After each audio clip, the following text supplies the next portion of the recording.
পুলিচৰ মাৰ খাইছোঁ এইখন ছবি চাবলৈ গৈ 83ত আমি স্কুলত চ'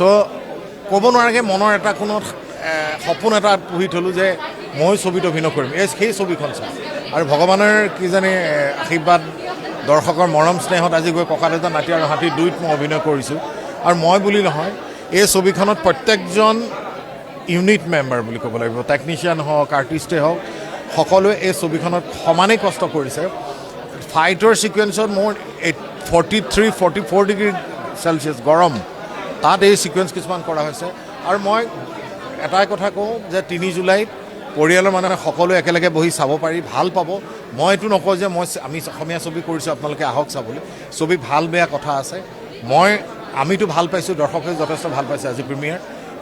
আহক 3 জুলাইত চাওক ছবিখন চাই নিশ্চয় ভাল পাব এই কথাটো মই আপোনাক অভিজ্ঞতাৰ ফালৰ পৰা কৈছোঁ চাই দৰ্শক নিৰাশ নহয় এখন ব্যৱসায়িক সফল ছবি পৰিয়ালৰ মানুহে বহি একেলগে উপভোগ কৰিব পাৰিব আৰু মই কি কৰিছোঁ ডাঙৰ কথা নহয় চিনেমাখনক বিশ্বজিৎ বৰা প্ৰাইডিছ এণ্টাৰটেইনমেণ্টে লাৰ্জ স্কেলত এখন ডাঙৰ ছবি কৰিছে সকলোৱে আহক ছবিখনৰ মৰম দিয়ক আৰু আশীৰ্বাদ দিয়ক থেংক ইউ